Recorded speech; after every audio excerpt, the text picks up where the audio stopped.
It's the Franklin Show, live from Franklin with America's favorite adopted pup, Franklin Delano Roosevelt Lloyd Wright Sinatra Seltzer, and his friend and favorite Franklin dog adopter, Michael Seltzer. I'm your announcer, semi-retired Jim Harper, living on a pension. And now, here's Franklin.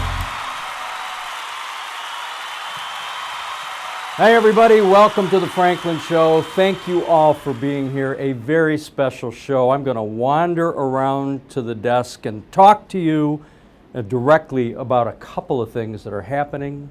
And so here I go, sitting down in my comfortable chair.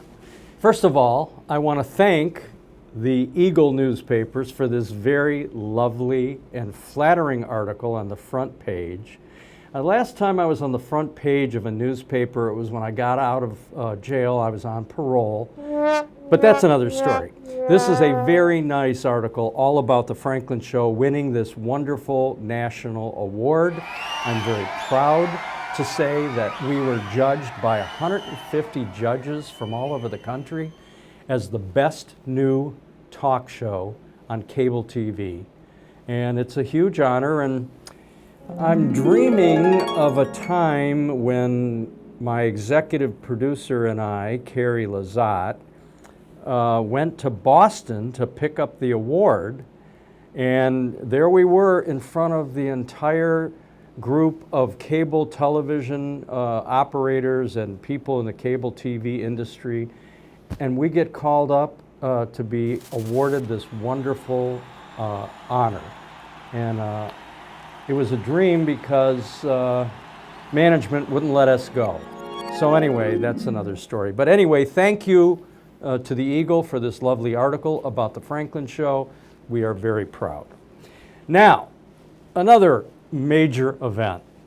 After 3 decades, 30 years, of being the proprietors of a very historic home in the village of Franklin, my wife and I had made the decision that it was time to turn over that wonderful property to someone else. We've had 3 decades, 30 years of living in a home that was built in 1840 and was once an inn, and then it was a restaurant called Franklin House. In fact, when it was a restaurant called Franklin House, here's the menu from the restaurant in the 1960s and early 70s. I mean, this is actually the Franklin House restaurant, and we have signage in our home. We've had stories of people who have been in the home when it was a restaurant. I had a woman come to me a few years ago who said, you know, we were talking about where I lived, and as soon as I described it, she said, "Oh my God, you guys own the Franklin House. I had my Sweet 16 in that restaurant." James Drum is going to put up some photographs of this lovely family having a Sweet 16 party back in the early 70s, maybe late 60s. And they came to visit the house since we've owned it. I have pictures of them in my home, holding the picture of them, holding a picture of them from their Sweet 16 party decades ago. And then it was an inn in another incarnation, and I have letters from people, including this one that was mailed to us after a newspaper article back in the mid-90s when we bought the house. And these people described living in the home in the 40s and what a wonderful experience it was living in this home and all the great memories they had. So you can imagine the pride that we have. We've had numbers of great charity events over the years. All my DJ parties have been in this home in Franklin, and I'm just so pleased and proud. But back in 1974, the house was actually moved to its present location from where it was as a restaurant on Northwestern Highway. And this was big news back then. They actually had the house assembled, or they shipped it in pieces over to its present location in 1974. And so, you know, great stories, the history of a historic home. And then when my wife and I bought it in 1995, there was further press because we were modernizing the house. And here's a story that was in one of the newspapers talking about us purchasing this historic home and modernizing it to the extent that we did some renovations to make it look as it does today. So it's really been a joyous experience for us, and it's truly an honor to have been the proprietor of this property for 30 years, but soon we will be relinquishing it.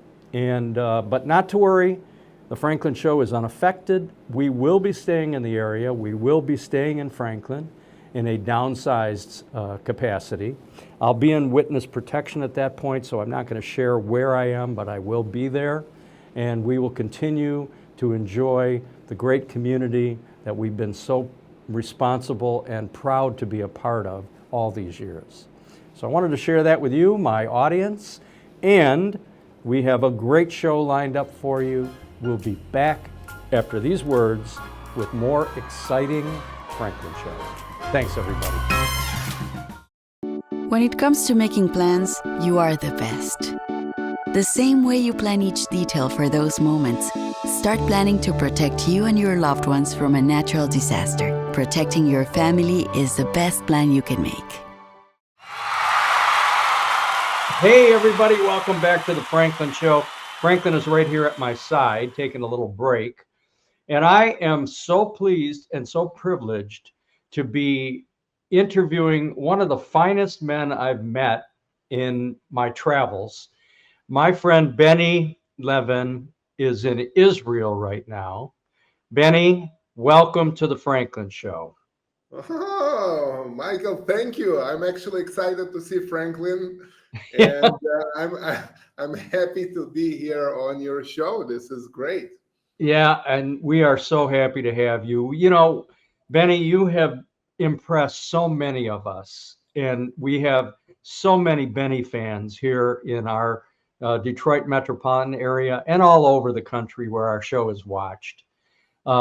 We came to Israel with our large group of best friends, and you were our tour guide, and you are a tour guide that everybody walks away from saying, what a remarkable experience Beni gave us.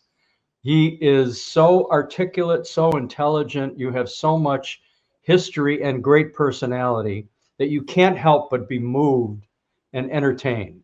So here you are on this very difficult day and very difficult time. And I'm so grateful that you were able to say, yeah, sure, let's do the show right after all the craziness that we're enduring in the world right now. So welcome. Now, tell me about what is happening and tell me about what you're doing as it relates to tours. Are tours still active right now in Israel? So it's a great question. You know, we are in that world already from October 7th. So it's kind of a continuing challenge that being like developing in that way. For me, it was almost like a natural recovery. You know, me and my company, we opened up Jewish travel world in over 42 different destinations. So, and this year we're actually going to do tours in 21 of those destinations. Actually, physically, groups are actually going, including Papua New Guinea and Azerbaijan and Georgia, the country, not the state. And you know, you've been personally on a trip with me, and you know that what I'm looking on creating is really looking a little bit behind the scenes, looking on what the culture and the local places have to offer. And I also feel that a trip, a tour, it's almost like a perfect ground for challenging yourself and finding out your boundaries and different aspects, like physical aspect, mental aspect, perspective, including food, challenging your different senses, in on the way getting introduced to the great people. in every country. And in Israel, it was a challenging after October 7, tours are stopped. So we actually opened up our international department. We started to see people coming back to Israel. This was amazing. Like literally, we had a family that supposed to come here and celebrate bar mitzvah. They've been on a plane flying, and they've been turned around. So they felt bombed. We felt again that this is catching us as a surprise, and it's like a lot of emotional moments, especially when I see the team here. I see Gonen or I see Shelly that are so sad that they need to cancel the trips after people that are really rescheduling them. So there is really not tours that are happening right now on the ground, especially after the beginning of the operation and the war with Iran. And I was very busy in the last week, Michael, with the opposite. I was helping people to get out of Israel. They've been stuck here. The skies are closed. Nothing is going in and out. The airport is closed, and we've been successfully helping over 300 people to come back to their home. We have stories that are insane. They are kind of like James Bond story. If you want, I will tell you a story or two. But this is, I think, from the moment that was this night that we all wake up by a siren and needed to go to the bomb shelter. From that moment, I was not really sleeping or doing different things, but really helping people to get out. And I'm happy that most of the people that we helped out, and especially the kids, that their parents were very worried. They're all outside of Israel in a safe place, and we hope to see them, and maybe even you, when everything is going to quiet down here again and in this land that is waiting to host more and more people. What a shame. What a shame that there are so many people that want to come. And like you said, under the circumstances, it's a real challenge, right? And that's hard to reconcile, particularly after, like you said, October 7th, that dynamic changed, and it was going to take a while for things to resume and return to any level of normalcy. Just as you're getting there, then another cataclysmic event. But you know what? We shall persevere. You shall persevere. That's the history of Israel. That's the history of the Jewish people. And with your spirit and your drive and dedication, I'm very confident. The truth is, I for me, almost it's like COVID was already a great preparation. So first of all, we already started to think about other fields than just tourism, and that's something that really helped me to pass. I would say October 7 was already very quick. The team was very quick to adjust and adapt. And I have to say that a lot of people were so supportive when, you said, I know a lot of people from the community. I literally feel home in Michigan, but, we have guests that coming from all over the world. Me and Orly and the kids, we're hosting probably 20 to 30 older kids that are grow up and now coming to Israel in our home, and they probably prefer to come to Uncle Beni. Maybe they still think that I'm cool because I have long hair, but at the end, I think we have a very open conversation. Yeah. And they all know that even if I know their parents or grandparents, what we have a conversation in my backyard is very confident, and we can speak openly. But this is also, I discovered my why. It was so simple for me to understand that a challenge like this that comes, and it comes for me in a business, but I'm now 44. And when I look in my surrounding, I was not serving, 500 days in the military. My wife didn't need to take care of the kids by herself, for so many days.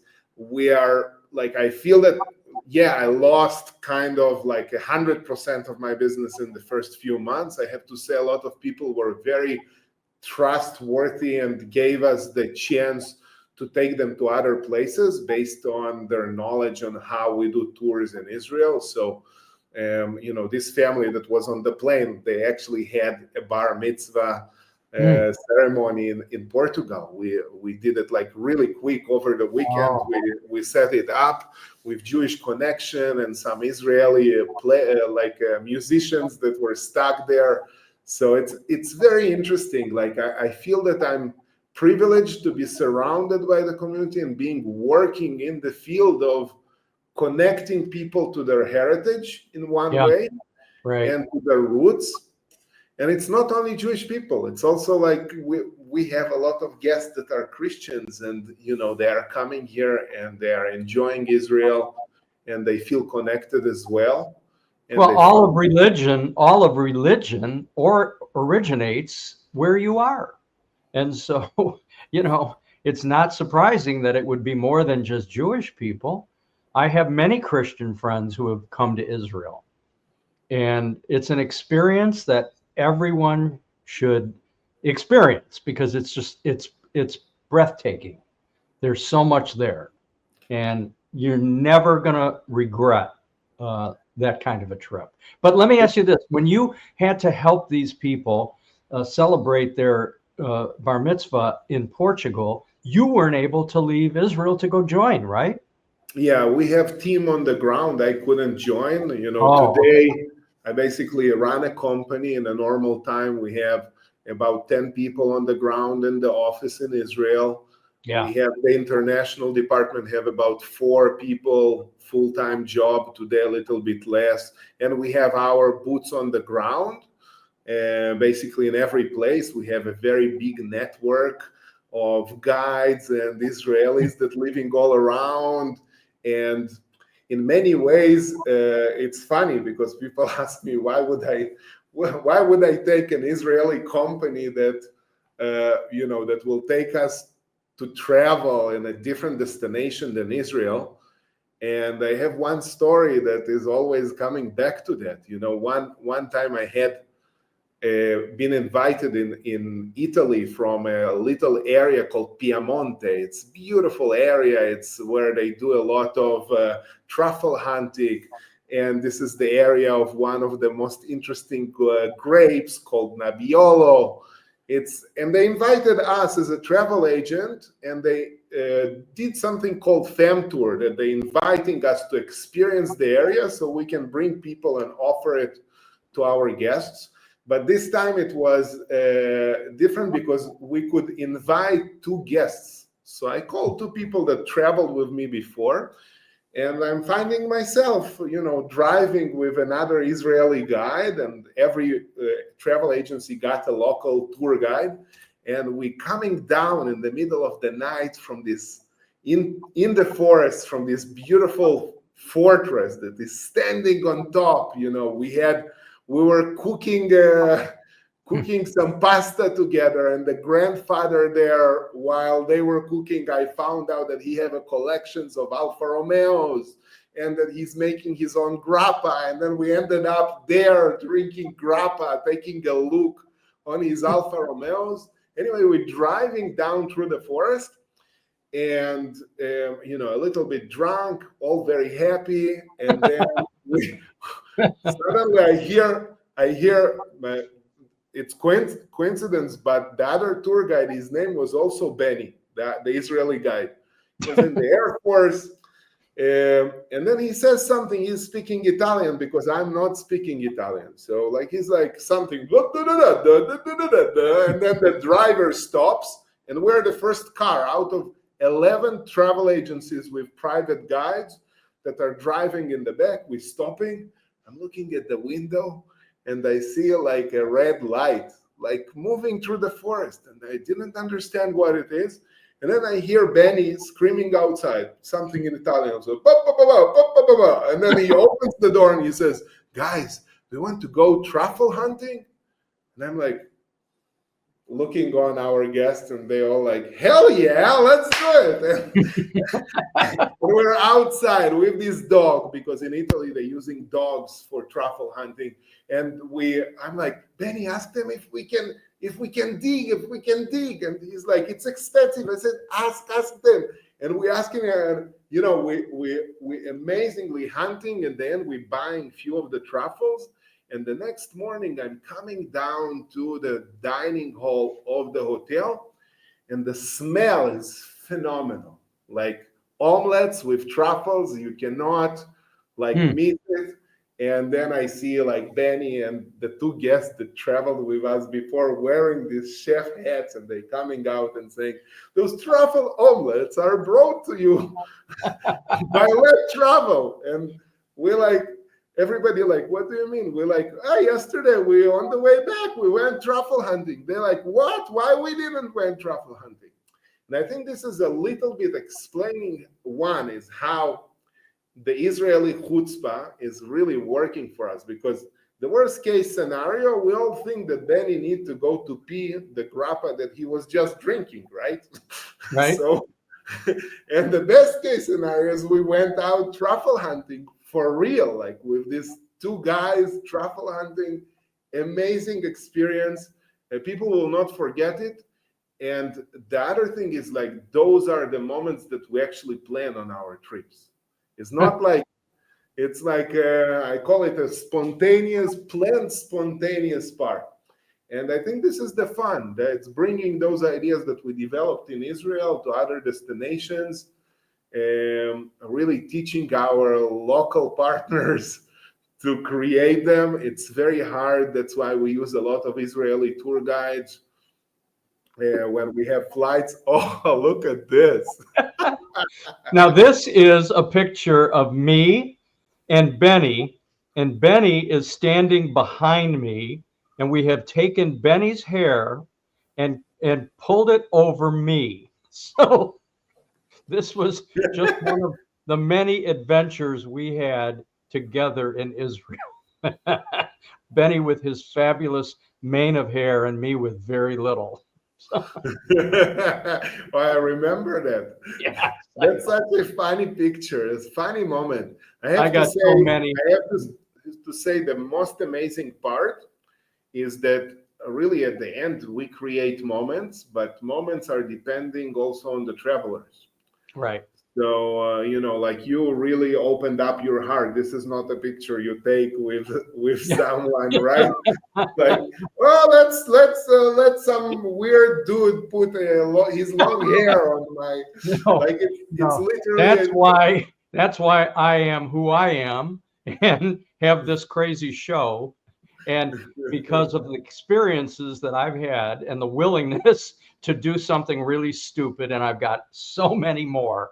But that was just one of so many wonderful memories of us being together and you schooling us in the way that you do. And I tell you, Benny, it was life-changing to be with you and to go around to all of the sites in Israel, to go to the Wailing Wall, to go to the Holocaust Museum and the cemetery, and see and feel the passion of the Israelis and the strength and perseverance, and you bring that all to life in a way that I'm so moved, and we all are. I hear your name always.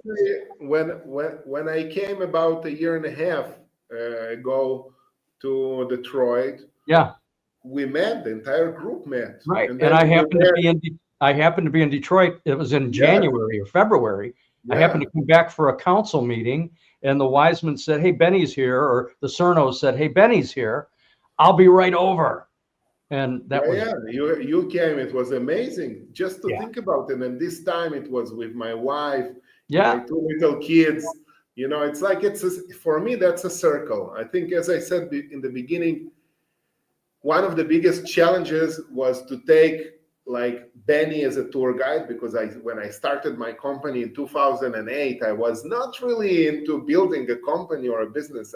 I just said, I just love nature. I love traveling. I love history. I think this, like by going outside, by buying a ticket to fly somewhere, you kind of already paid for your self-development, I don't know, workshop. Just you don't know it. Like most of the Right. people go to their vacation, but you go to a different culture, you're exposed to different language, you go outside of your comfort zone, it's not your area. So you're literally paying for that ground. So now I, as a person that accepting you in the destination, right? For me, if I can turn that into journey and not just a vacation, and that comes with a little bit of challenging you, like a little bit physically, and then let's talk about mental challenges, some face our fears from closed places or from different things like this. Let's talk about food. We usually, in America, you don't eat a lot of inner parts. In Israel, one of the most famous dishes is the Jerusalem mix. Is everything from inside of an animal will be mixed together. This was like the cheap food in the past, and everybody could really eat it. And that's how it developed, but it's become super famous because it's so good. And you need to open your mind. Literally, if you remember, one of the things that we always talked about that on the trip was we want to try. And then we decide that we like it, we don't like it. And I also do a lot of closing, like closing the experience. If we do some kind of an experience, let's for a second share what we felt about it, what we learned from it. And when I turned, like literally after this first few years in 2015, I realized I already had my first two employees, and I remember deciding that this is it. This is the time to turn it from a one-man show, or but let's turn it into business. How do I take what I know how to do with people to I really bring it and teach other guides to do that, because each one of them are unique, but the concepts are the same. And I can say it was an unbelievable journey. And if you think about it, 2015, 2016, we did 11 times more tours than in 2015 and 2019. So it was booming. We did a really, really good job. I had few people that really helped me a lot and being my mentors. Some of them are from the community as well, really from the business side, because I do what I do, but I was not really understanding that side yet. And it was a great journey. And then you see the impact. Suddenly, all this experience that you had, I now have, in a normal year, 150 tours that are doing a trip like this. Right. So what is an impact? And then you understand how much the communication we have. And for me, it's very personal, and it's connected to Israel, and Israel is the core. And I cannot even say how many conversations I had with parents and with young adults that are now finding it challenging, because without them wanting it, they need to face their Judaism without really being a choice with everything that is going on. So it's very, very interesting. I love it. I have to say, with everything that is going on, I'm very, very positive. I think we are going to a better era. Again, the world is crazy, but I think, we just put the problems under the carpet. And I think the first thing, in order to deal with a problem, you really need to recognize it. Attitude is everything. Attitude is everything. Yeah. And you are an example of someone who is just continuously optimistic and positive. And look, yes, these are challenging times, but there have been so many challenging times, right?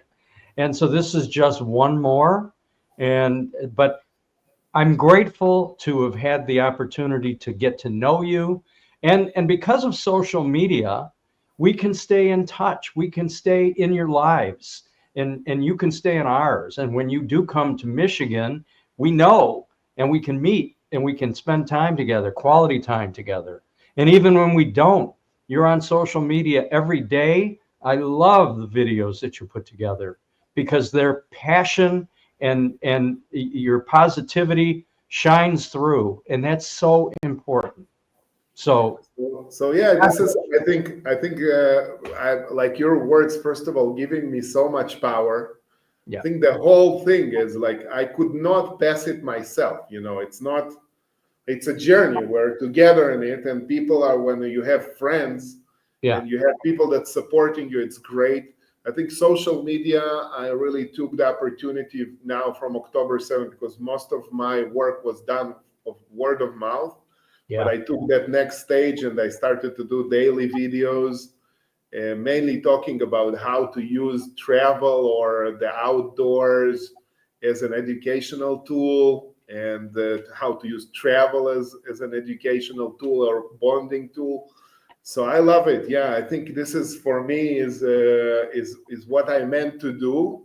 it is. And And I'm many, going to remind people to find you on Facebook, Benjamin Levin, Levin, and we'll put your website up. You have a website, yeah? yes, yeah. Send me the link so I can give it to my crew here and put it on this interview. And people will be driven to you to ask questions and meet you and get to know you.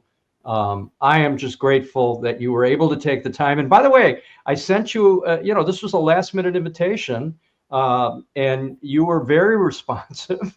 And I said, is this a good time because of what's going on? I thought this could be a problem. And you said, oh, no. Monday is fine. At whatever time works for you, works for me. And here you are. So thank you so much for that. I appreciate it. It's my pleasure. And again, thank you, because really at the end, it's another platform for me to let everybody know that we're guarding the land here. At the moment everything ends, we'll be waiting for you here in Israel, and where I can meet you personally. In the meantime, you're welcome to travel with us in 42 destinations. So, and it's a big help, Michael. I can't even describe. Yeah, I think people need to hear what we on the ground passing. In the last 9 days, I'm basically 3 times a day in a bomb shelter. My kids already sleeping there. With all the other challenges, I think it's important for people to hear. People ask how they can support. This is a great way to support, because by literally like booking a tour with us, you're giving work for people from Israel, and that's completely a good idea. But it's also like you putting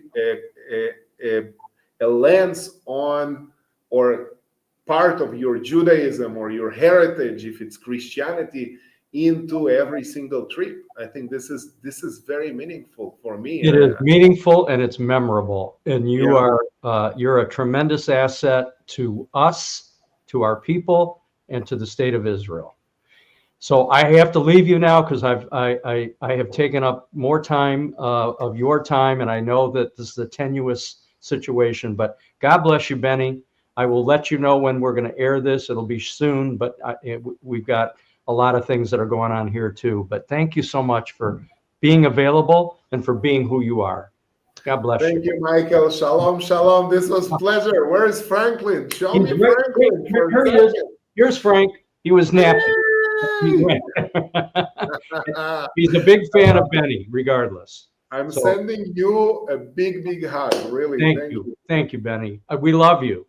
Shalom, you be well. shalom. Be safe. Thank you. Thank All you. right, everybody, we'll be right back with more riveting television live from all over the world, including the state of Israel, right after these breaks.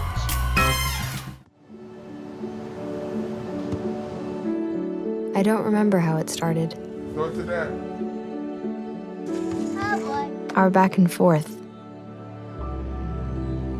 It always came back. Dad! You probably don't remember what you told me, That was perfect. but I heard every word.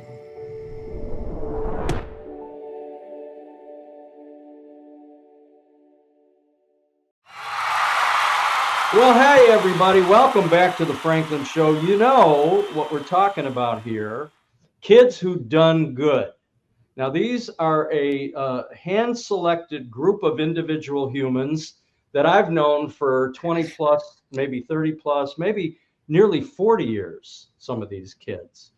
And all of them grew up in the mean streets of Franklin, West Bloomfield, and Birmingham. And all of them have followed in their family's footsteps and been entrepreneurial and successful in businesses that have sometimes generational history. So let's start, if I may, with Adam Blanck, who is, I think, president of Wallside Windows? Yes, I you am, are. yeah. Someone gave me that title, yeah. So let me just tell you this about that. When I first started in the business back in the 1970s, I was a little advertising agency owner with lots of little retail advertising agency clients. And one of them was a fellow by the name of Marty Blanck. And Marty Blanck in 1944 started a little window company called Wallside Windows.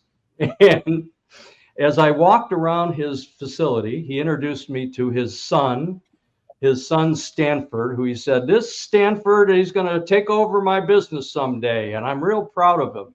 And so I knew your dad, and now here you are, the third generation of Blancks, running one of the biggest and most successful window companies in the world, or at least in America, or at least in the Detroit metropolitan area. We'll say the world. We can say the world. Let's go with Okay. it. All right. And one more story that you'll maybe appreciate. So one of the commercials that I produced, because I've produced numbers of Emmy award-winning commercials, and one of them was called The Sinus Lady. And it was this little lady who was dressed up in she was wearing a bathrobe and she had a schmata on her head. And she was in a drafty house with drafty windows. And the story was, here's this poor little lady. She's getting she's getting sick, and she's cold, and she needs to call Wallside Windows. And that commercial won an award, and the actress was a woman by the name of Evelyn Orbach.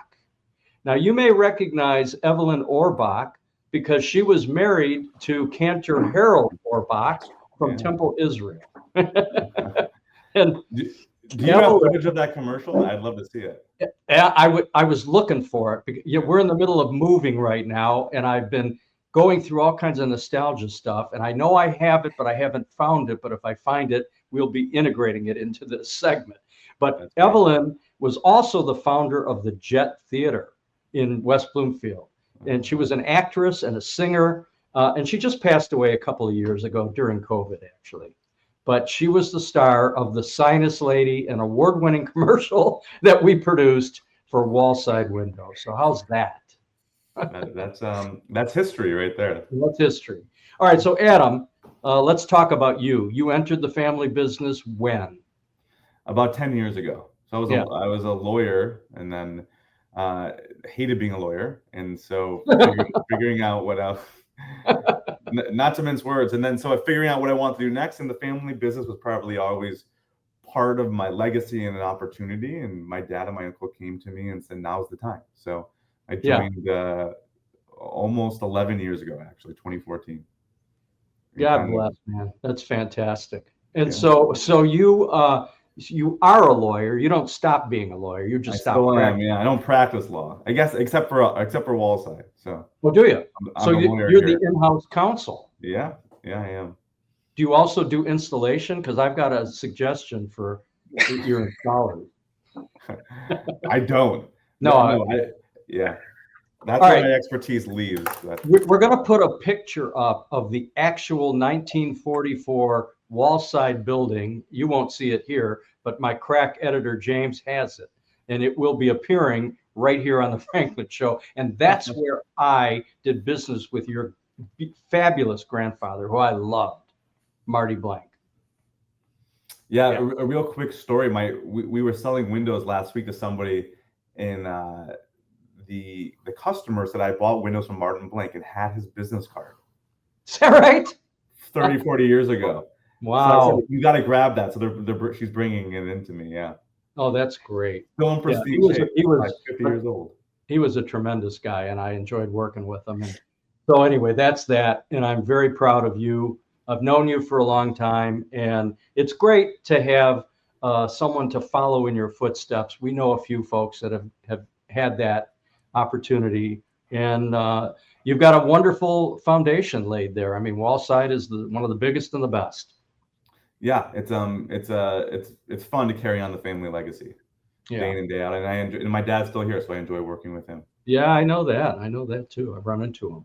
All right. Any particular story you want to tell, or anything you want to say about Wallside before we move on?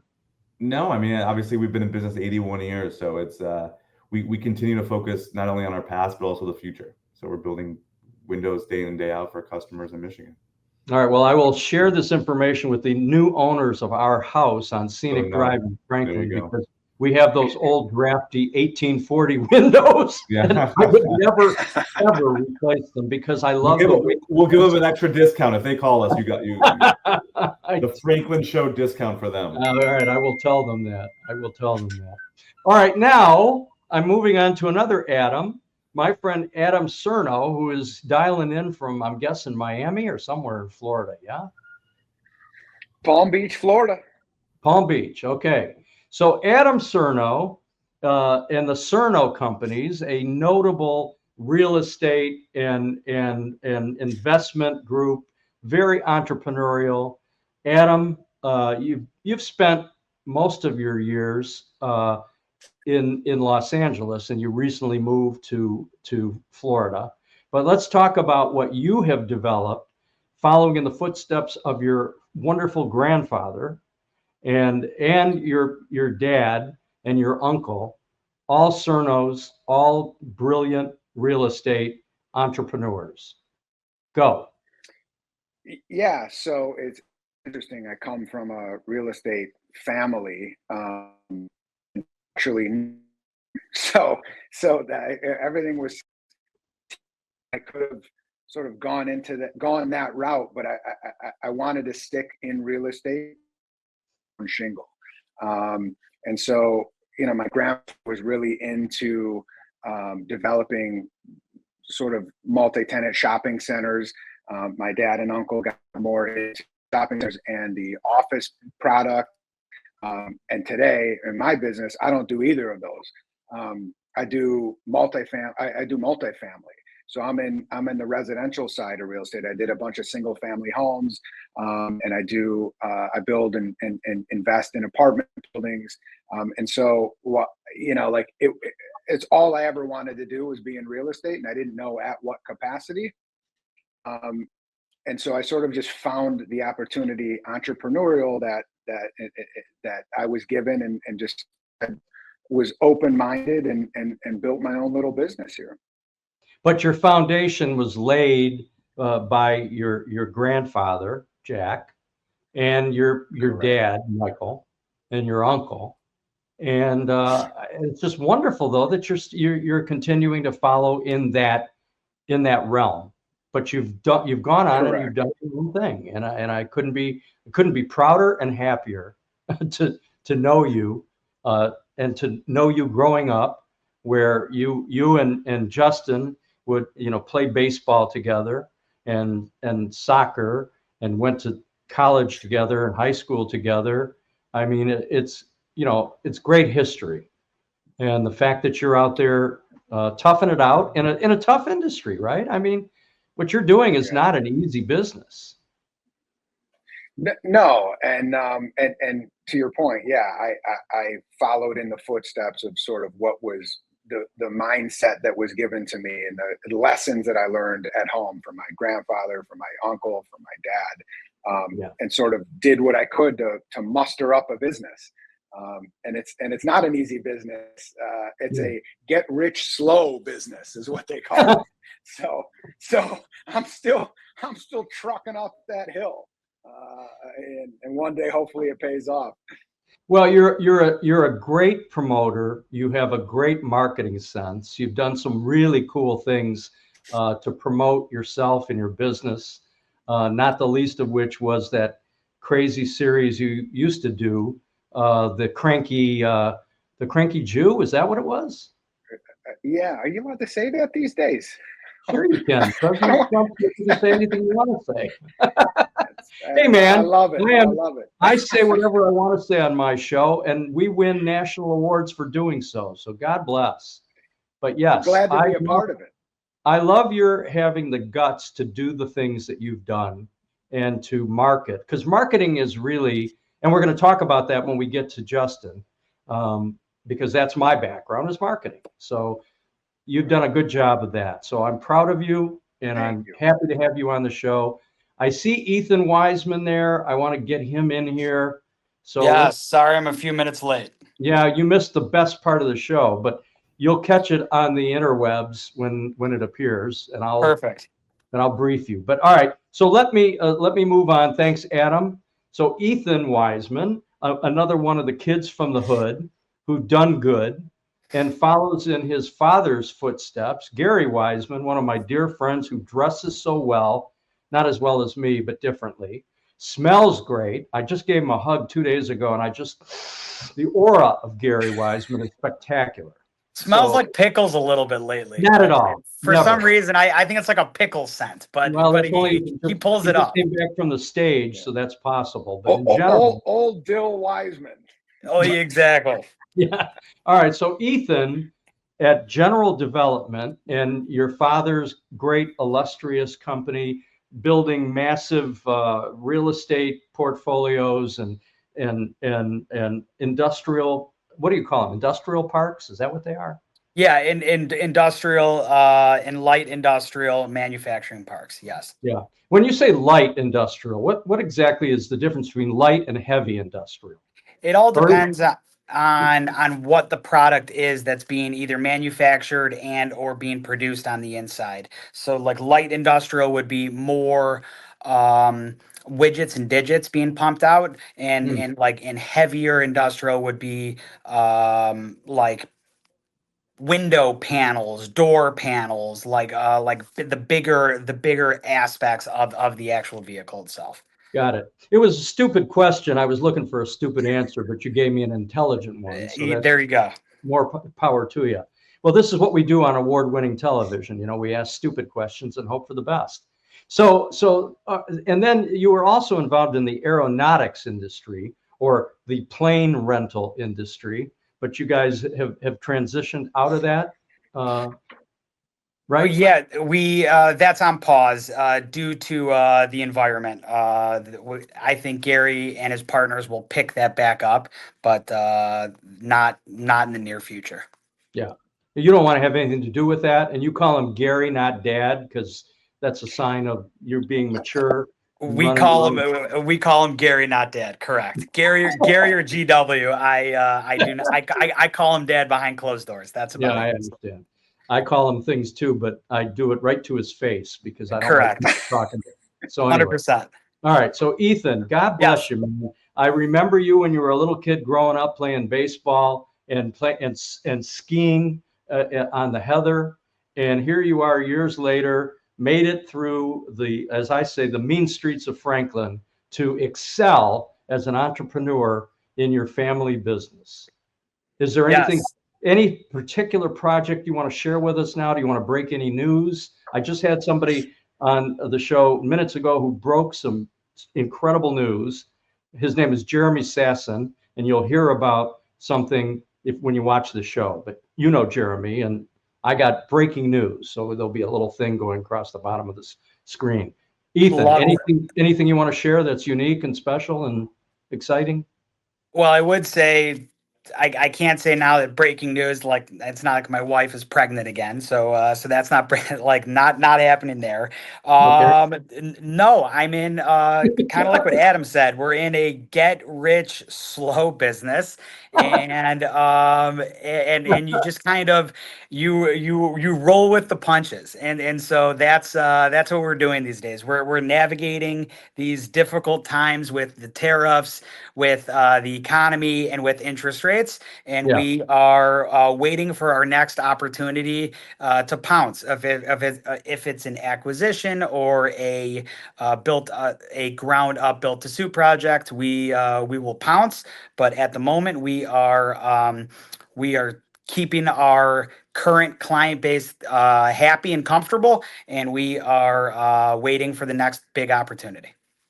And that's what you have to do in business, right? I mean, business has highs and lows, ups and downs. And if you're adept and you're malleable, you are in a position to exceed expectations. And obviously, you've been well trained. So congratulations. Good job. Thank you much. Good job. All right. And last but not least, I have to do last but not least because it's nepotism if I don't.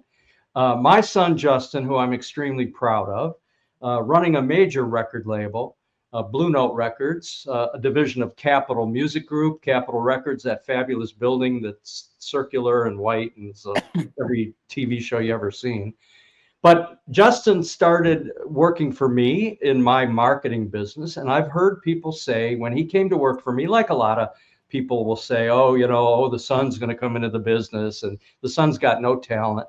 Well, I got nothing but compliments when Justin Seltzer came to work for SKM, and my longtime employees who can be candid and say, hey, this isn't working out or that's not working out. But they said, hey, this guy is really a carbon copy of you, for better or for worse. He talks like you, he sounds like you, he acts like you. He's not nearly as flamboyant, and he's much more humble. So I don't know where that shit came from, but nonetheless, he's running a record label of a notable record label, and a big part of what you do is marketing. Am I right? 100%. Yeah, no, 100%. I mean, like Adam Blanck, I nearly took a hard left turn to go to law school, but then the other Adam Surnow and a bunch of our other friends convinced me to come and move out to LA, and pivoted back into your world. Started out at ePrize in a sales role, which is a big part of what you did for SKM, and then got the opportunity to go and work on the music industry side. And 18 months in, found my way with Don to run the legendary jazz label Blue Note Records. And I mean, I do a little bit of everything there, but the foundation, and one of the things that has made me successful has really been operations, but also creative marketing, branding, and things like that. Things that were the foundation of what your career was. Right. And what you bring is a passion, which is what you have to bring. Yeah. And for instance, you're a big baseball fan, a big sports fan, and you looked at an opportunity to bring Major League Baseball into Blue Note Records. Talk about that, because I was just blown away by that. Well, I mean, like culturally, you've seen fashion move in a bunch of different directions, but one of the ways that you're seeing a lot of brands engage in the fashion space right now is sports collaborations. And, there wasn't really a direct tie in between jazz and baseball, but, jazz is one of the, oldest true American art forms, and baseball is America's pastime. It's the sport of America. So we were able to weave those two things together, and we just did our second drop at the beginning of the year, and it's been incredibly successful. And a lot of this year's collection is based on some of the Tigers wares that I've picked up over the years. A dugout jacket from the late 80s into the early 90s, and a batting practice jacket a jersey similar to the one that I have from Kurt Gibson from the World Series champs in '84, stuff like that. So it's been fun. Crazy cool stuff. Like, yeah.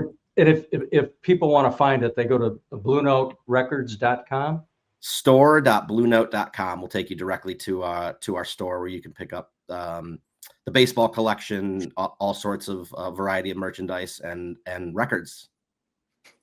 So James will put that on the screen, I'm sure, and customers will be able to follow it and see some of the wondrous and unique marketing ideas that Justin has created for Blue Note Records. That's really spectacular.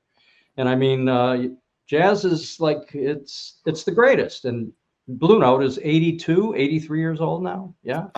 86 years old. Yep. Yeah. Founded in 1939. And run by two guys from Detroit, Michigan. That's an amazing thing, right? Yeah.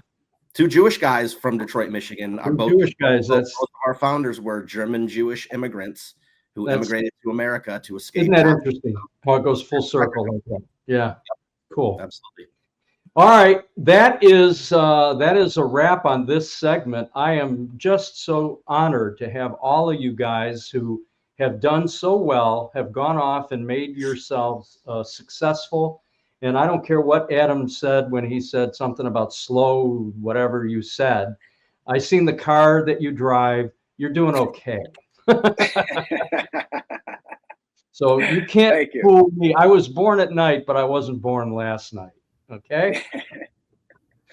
You guys, enough. I'm honored to know you, to have you as friends, and I'm honored that I've also known your families on various levels over the years, and proud of your success. So thank you all for joining me on this episode of The Franklin Show, Kids Who Done Good.